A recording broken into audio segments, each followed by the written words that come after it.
and notice I did not say everybody you're friends with at this moment. I mean everybody you know, people you went to high school with, people you work with now, and people you used to work with, people you go to church with, people you're in the service with, everybody. Everybody, no matter what their political affiliation is, you make a list with every name on it. And step 2 is to call them on the phone. And the call-up goes something like this. It depends upon how much you know about the political sensibilities of the people that you're talking to. But usually it goes something like this. Hey, Joe, it's Adam. Remember me? Right. Well, hey, I just want to make sure I know that you still live in Michigan, and we have an election coming up tomorrow. And I just want to make sure there's 3 choices on the ballot. Well, there's actually 4, but only 3 that are significant.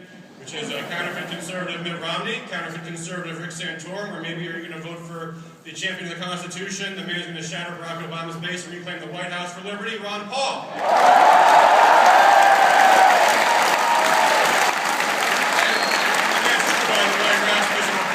Ron Paul had a 1-point lead over Barack Obama, whereas Mitt Romney and Rick Santorum were down 10 to 7, actually 7 to 10 respectively. So, yes, actually that is the fact. Ron Paul is the electable one in the field right now.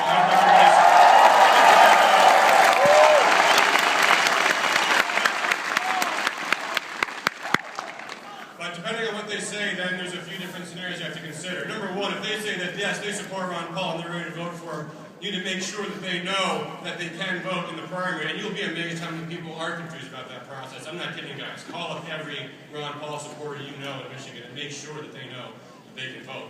And I know you see a lot of young people in this audience. You guys are pretty tech savvy, is that right?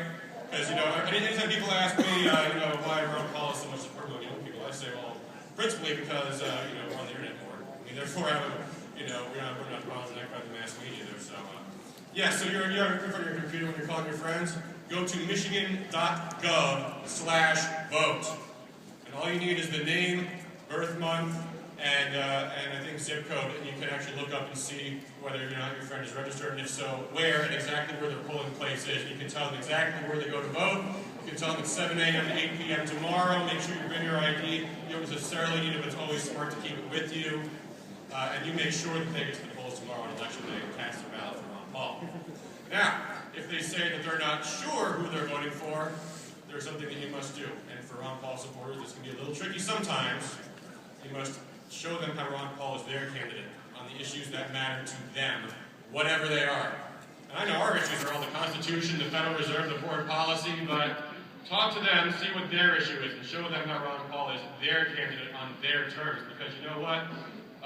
There's a lot of misinformation out there and even disinformation about what Ron Paul's positions are. So, if their issue is abortion, you can make sure they realize Ron Paul is the pro-life candidate in the race. That's a very important thing because they don't all necessarily know that. And no matter what their issue is, I guarantee you, if they are serious constitutional conservatives, Ron Paul is their guy, and they just need to know it if they don't know it quite yet. Number 2, in case any of them might actually be, caught up in this nonsense about, whether it's going to be Mitt Romney or Rick Santorum, whether or not that's important for Michigan, you might point out that, neither one of them, there's not a dime's worth of difference between them, and neither one of them is going to beat Barack Obama. So if they actually want to do that, they're going to have to vote for Ron Paul tomorrow.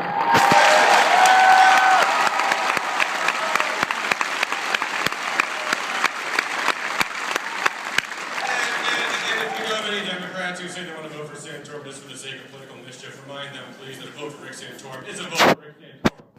And be careful what you wish for, ladies and gentlemen. Okay, now, in all seriousness, I want to introduce our next speaker tonight. He's going to introduce Dr. Paul. And this is our 4th event in Michigan of 5. The closing act is going to be tonight in Dearborn. But at each of these events, we've had kind of a theme going here.